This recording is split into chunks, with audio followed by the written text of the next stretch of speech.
سر پہلے تو میں آپ ذرا مجھے بتا دیجیے بجائے اس کی کہ میں I hope you will not find it an inappropriate question.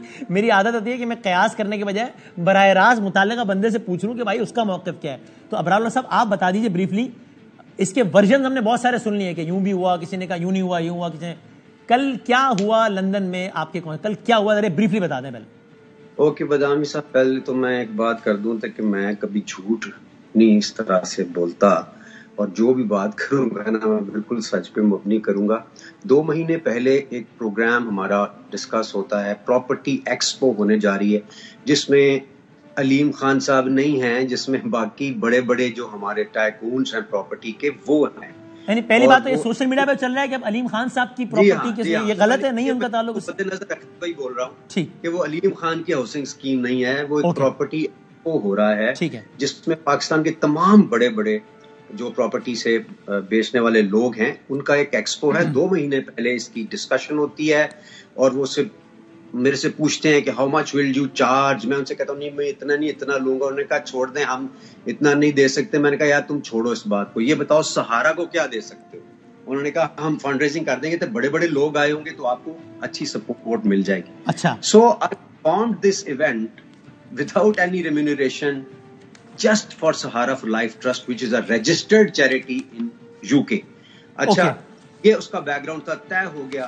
اب سچویشن ڈیولپ ہوئی, چھاپے ہمارے گھر میں بھی باقی چیزیں میں ڈیٹیل میں نہیں بتا سکتا. میری پریس کانفرنس کا دن آ جاتا ہے اور مجھے پالیٹکس چھوڑنی پڑتی ہے. آپ تحریک انصاف کی بات تو نہ کریں, میں یہ کہا کہ I am living politics for now. خیر وہ بات میں نے کی, اور اس کے بعد ساتھ ہی میں نے لوگوں کو یہ بھی بتایا اسی پریس کانفرنس کہ 3 دن کے بعد میرا ایک ایونٹ ہے جو میں نے پہلے سے رکھا ہوا ہے, اس میں سارا کچھ سہارا کے لیے ہے. اگر میں وہاں پہ اب اگلی بات نہیں میں نے بتائی ان کو کہ اگر میں وہاں نہیں جاتا تو ہمارا جو رجسٹریشن ہے سہارا کا لنڈن میں وہ کینسل ہو سکتا ہے, ہمارے اوپر کیس ہوگا, اور جو پیسے ہم سہارا جو کہ 70% ہے تقریباً ٹوٹل سہارا کا جو بنتا ہے, اور جو بھی 40-50 ہزار مہینے کا وہاں پہ لوگوں کو علاج مفت ملتا ہے, وہ یہاں سے کنٹریبیوشن کہہ رہے کمٹمنٹ 2 مہینے پہلے کی تھی, اور ورنہ لیگل وہ سو کر دیتے اگر آپ کمٹمنٹ آنر نہ کرتے, اور سہارا یہاں پہ بند ہوتا. ٹھیک ہے, پھر کیا ہوا, اس کے لیے کانسیکوینسز ہوتے. آپ پہنچ گئے, آپ نے فنڈ ریزنگ کر لی, اور میں نے یہ سوچا کہ میں پریشان تو بہت ہوں, ہم سب پریشان ہیں اس وقت, سارے پاکستانی, اس میں کوئی دو رائے نہیں. اگر کوئی سچا پاکستانی ہے نا تو وہ میرے نہ آنسو مگرمچھ کے تھے اور نہ وہ, ہم سب کو پتا. اور میں سمجھ رہا تھا کہ میں ان سے زیادہ پریشان ہوں, کیونکہ میں 15 سال ایک پارٹی کو دیے ہیں, میں نے اپنا بلڈ اینڈ سویٹ دیا ہے, میں نے اپنا وقت دیا ہے, میں نے اپنی ایموشنز دیے ہیں, میں نے اپنا ترانے دیے ہیں, میں نے سارا کچھ اس پارٹی کو دیا ہے. تو میں بڑا شدید ڈیواسٹیٹڈ نہیں ہوتا جیسے بندہ, میں وہ تھا. اور یہ میں سوچ کے آیا, میں نے کہا کہ میں نے اس کا ذکر بھی کر دیا تھا کہ میں فنڈ ریزنگ کرنے کے لیے. خیر جب ہم یہاں پر آئے تو مجھے لوگوں نے بتایا کہ آج ہم نے ایکسٹرا سیکورٹی ارینج کی. میں نے کہا کیوں؟ کہتا میرے پاس ایک صحافی آیا تھا اور وہ کہنے لگے کہ ہم نے آپ ابرار سے انٹرویو لینا ہے, اور اندر سے جو کچھ صحافی ایسے ہیں جو نون لیگ کا, میاں صاحب کا گھر کدھر ہے پتہ نہیں کیا نام ہے اس کے سامنے,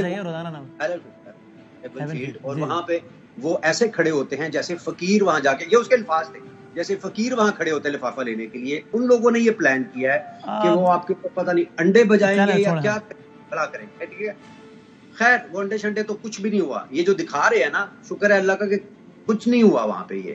یہ ہوا یہ کہ جب شو ہو گیا, فنڈ ریزنگ ہو گئی, سب کچھ زبردست ہو گیا. جب وہاں سے گاڑی تک جانا تھا تو سیکورٹی میرے ساتھ جا رہی تھی, یہ سارے آگے آ گئے انٹرویو لینے والے, اور ان میں سے 2 جو خطرناک ترین ہے, اب میں نہیں بتاؤں گا کہ کون سا, مجھے بھی انہوں نے منع کیا تھا, اور وہ سب کو پتا ہے. یہاں پہ یو کے میں جو ہماری پی ٹی آئی والے پریزیڈنٹ ہیں ان سے بھی میری بات ہوئی ہے, سب سے کسی بیس سے بھی ان سے پی ٹی آئی والوں سے پوچھ لیں, یہاں پہ کوئی پی ٹی آئی کا بندہ نہیں تھا. یہ ان کے پلانٹڈ لوگ تھے اور صحافی تھے جنہوں نے میرے پہ بالکل اٹیک کیا, اور انہوں نے کہا ہم نے سوال پوچھنے ہیں. اس وقت میرے ذہن میں آیا کہ میں جواب کیوں نہ دوں ان کو. تو ہمارے کچھ لڑکے ان کو روک رہے تھے کہ نہیں دینا ان کو جواب, ہم نے نہیں دینا. میں نے کہا یار تم صبر کرو. اب میں اپنے دوست کو کہہ رہا ہوں کہ تم پیچھے ہٹو, مجھے بات کرنے دو, مجھے اس سے کرنے دو, یہ اپنے ہی بندے ہیں, سوال کریں گے میں جواب دے دوں گا. وہ مجھے کہہ رہے نہیں کرنے دینا. تو اس طرح کی جو چیز وہاں پہ کیپچر ہوئی, اس کو کچھ اس طرح سے پروٹرے کر کے, اور پھر مجھے سیکورٹی نے وہاں سے نکال دیا. اب میں گاڑی میں جا کے بیٹھ گیا تو میں نے جا کے وہاں سے ان سے کہا یار یہ صحافی لوگ ناراض ہو جاتے ہیں کوئی بات نہیں، ان کو بلا لو، وہ جو سوال کریں گے ہم جواب دے دیں گے. اب ایک بندہ میرے کان میں آ کے ادھر سے کہہ رہا ہے کہ انہوں نے نا کچھ وہ لوگ بلائے ہوئے ہیں، کچھ افریکنز ہوتے ہیں، انہوں نے، آپ نے دیکھا ہے آپ کے منہ پہ انہوں نے کیا پہنا ہوا ہے، وہ یہ ہے، انہوں نے کوئی نہ کوئی شرارت ابرار بھائی کرنی ہے.